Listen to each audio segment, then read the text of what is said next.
Information about the advantages of the Kia K5 is not difficult to find. Numerous articles on thematic resources provide comprehensive information, so finding it on the World Wide Web is as easy as pie. What about articles describing the weak points of the Kia K5? There are not many of them on the internet, so many potential buyers visit sites with owner reviews to get the necessary information for themselves. But how not to get lost in thousands of opinions and emphasize what is most useful for yourself? In this article we will list the main disadvantages of the Kia K5, mainly based on reviews of its owners, collected especially for you throughout the internet. As soon as the Kia K5 car appeared on the Russian market, negative reviews immediately began to fly. Videos even appeared on the internet where buyers discovered initial traces of corrosion right in the cabin. This is partly true, since on forums they began to post photos with rust on the body of completely new cars with a mileage of several thousand kilometers. For a business sedan, such a reputation is unacceptable. The most problematic place where corrosion appears first is the top edge of the trunk. Small outbreaks appear literally after a few hundred kilometers. The author of one of the popular YouTube channels in the Russian segment decided to check how true this information is. He visited several dealerships and in total examined 7 Kia K5 cars of various colors. As it turns out, this problem is present on most of them. On one of the sedans on display, pockets of rust were also found above the rear headlights, and a test car parked on the street was almost entirely covered in rust spots. The auto blogger talked to the employees of the car dealership, but apart from shrugging their shoulders, they did not answer anything, referring only to the fact that its predecessor, the Kia Optima, was also subject to corrosion. The manager of one of the car dealerships only said that after purchasing a new car, you need to contact the original car service, where they can fix this problem under warranty. Perhaps the automaker has already resolved this shortcoming, since today such reviews are practically not published. In the comments under the video, many agreed that rust does not arise from poor paintwork, but from a poor quality seal in the luggage compartment. Dirt and water get underneath it, which leads to this result.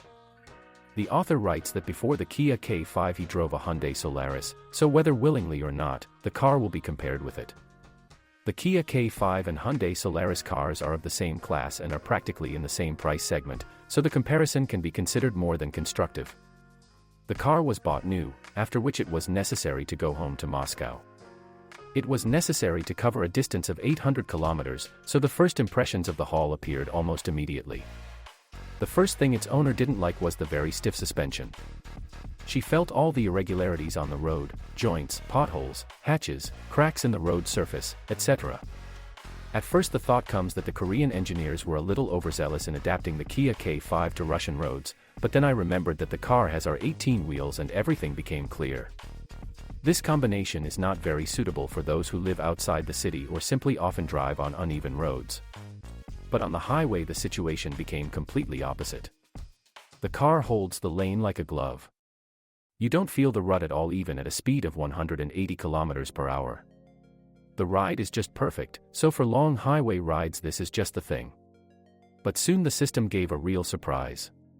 Driving along a section of the road that was being repaired, she tried to return to the lane where warning cones were installed. It's better not to joke with her and always be prepared. Now let's look at how a car consumes fuel. The numbers turned out to be almost the same as stated by the manufacturer in the regulations.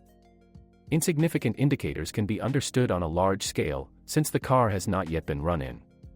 But in city mode they are not pleasing. But in reality everything turned out to be completely different. During intensive driving, consumption increases to an incredible 15 liters, which was a shock. Many convinced that the best option would be an 8-band automatic, since it is more economical, but the numbers speak differently. Of course, over time, consumption will decrease as soon as the car is run in, and the mileage is not yet enough to draw any conclusions. In some places the paintwork is very thin. After the first wash, small scratches appeared. Tall drivers will not be happy with the fact that there are only a few centimeters from the top of the head to the ceiling. Since it was summer and intense heat, a stain of sweaty hair soon appeared on the ceiling trim. The problem can only be solved by dry cleaning, since treatment with a conventional product does not give any results. There are also shortcomings in the soundproofing of the cabin. The engine can be heard even at idle, which is sometimes very annoying. I had to finish the sound insulation myself, but only for the front doors. After that, the situation became a little better, and the audio system seemed to become more powerful. There is also a problem with the rear shelf rattling. The buyer heard it at the car dealership, but the dealer replied that the car had such a design, so nothing could be done. You can remove rattling noise by installing small rubber pads or special vibration dampers, but you don't want to do such things on a new car. I also didn't like the mechanical corrector, which looked like something from the 90s. The car doors turned out to be treacherous. They are wide, so they make it easier for large citizens to board, but in a tight parking lot you need to be quite careful, as there is a high probability of hitting a neighboring car. But built-in cameras greatly simplify parking. I was pleased with the projector that displays the image on the windshield. This was the first time the driver had encountered this, so he was pleasantly surprised. But numerous attempts to connect it with Apple CarPlay were unsuccessful. It took me a while to learn how to use adaptive cruise control. When changing to the right lane, when switched on, it immediately begins to brake, warning that a car has been detected by the radar ahead. Everything would be fine, but for drivers behind, this may come as an unexpected surprise. Kia K5 is a fundamentally new car, the development of which used the latest technologies. It differs from its older brothers in many ways. Today there are more positive reviews about it, but only time will tell how it will prove itself.